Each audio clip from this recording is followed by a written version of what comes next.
Russia is holding major military exercises with 12 countries, including India and China. Over 50,000 troops, 140 aircraft and 60 warships will be taking part in the week-long Vostok 22 war games that have started in Russia's Far East. Naval drills will be simultaneously held in the Sea of Japan. They bring together member states and partners of the Shanghai Cooperation Organization, also known as the SCO, and the Russian-led Collective Security Treaty Organization of former Soviet republics.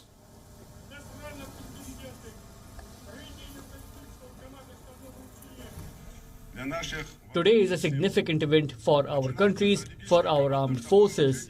The Strategic Command and Staff Exercise Vostok 2022 begins. An event of this magnitude is unique in many ways. The scope of the exercises, the composition of the participating states, the number of personnel, weapons and special military equipment involved indicates the increased role and importance of the joint training of our armed forces.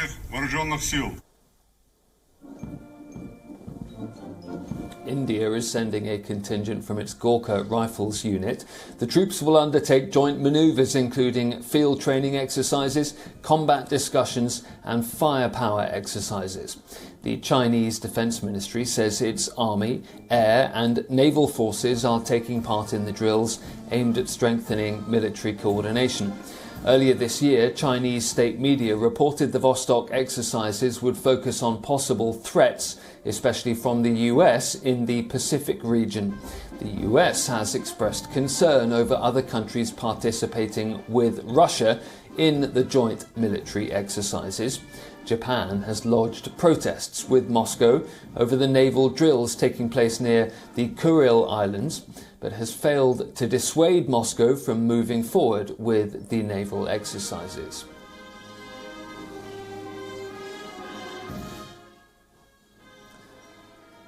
And Brahma Chellaney, Professor of Strategic Studies at the Centre for Policy Research, is joining me live now from New Delhi. And how difficult is this as a balancing act for India, given its relations with some of the countries that are opposed to Russia's war in Ukraine, and some of whom have concerns about these military drills? Balancing act is exactly what it is. India is a member of the Shanghai Cooperation Organization, and the SCO is about to hold a summit meeting in the middle of this month. Prime Minister Modi will be going to Samarkand in Uzbekistan, where the summit will be held. And there's a possibility that the Chinese President Xi Jinping, who hasn't gone overseas in the last 2.5 years and more, might show up in Samarkand. So given the fact that the SCO is holding a summit meeting in Samarkand, and these military drills are going to begin before the summit, India is actually sending only 75 troops to participate in those drills. So it's largely a symbolic attendance on the part of India. More than 50,000 troops from a dozen countries will be taking part in the drills. Most of these troops, most of the 50,000 troops will be Russian and Chinese. So the fact that just 75 Indian troops will be participating in this exercise underscores the symbolic value of the Indian contingent. But I think there is a bigger irony that we should not fail to notice, which is that at a time when China and India are locked in military standoffs, they are on a war footing along the Himalayas, and this has been ongoing for the past 28 months now. At that very time, India is participating in a military exercise with Chinese forces. That's the paradox.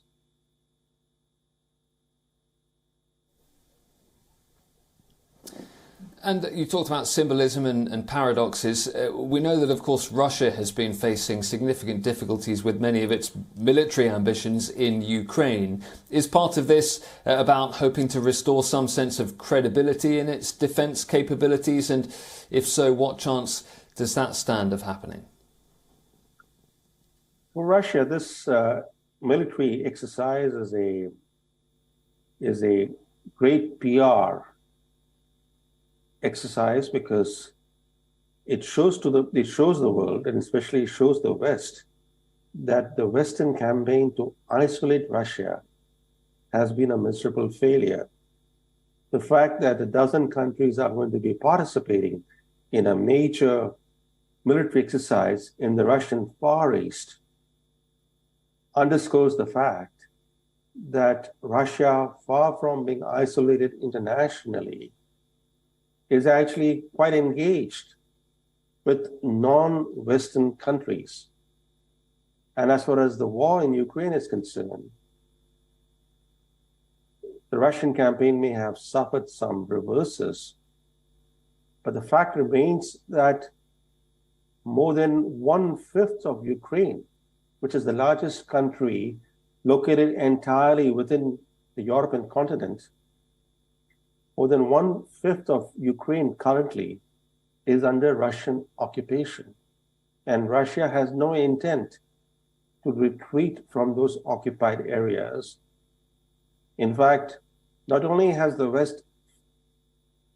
the West fail to deter Russia from invading Ukraine, the West, through its sanctions campaign, has failed to get Russia to retreat from the occupied areas of Ukraine. So this is a critical time for the West, because the Western strategy hasn't worked.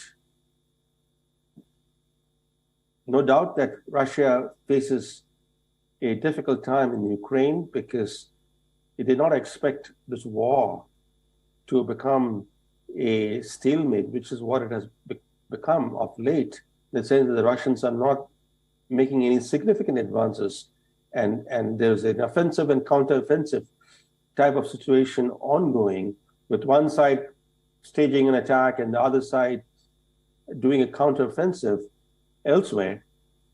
That scenario is likely to continue, and therefore the costs for Russia are going to grow enormously in the months and years to come. But there are also costs for the West. There are costs for the West in terms of the blowback from the Western sanctions on Russia. Europe is facing recession, hyperinflation. Even the United States is facing cost of living crisis. So the blowback from the Western sanctions is something that the West did not factor in when they launched the sanctions campaign against Russia. So in a way, the war in Ukraine is producing only losers.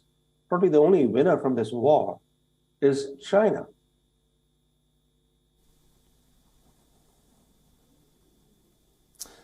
Okay, Brahma Chellaney, some interesting viewpoints there. I think many Western countries would say they absolutely predicted some of the blowback against their sanctions. And clearly Ukraine would say that Russia has had a litany of failures inside that country when it comes to its military programme. But thank you, Brahma Chellaney, Professor of Strategic Studies at the Centre for Policy Research, joining us live from New Delhi.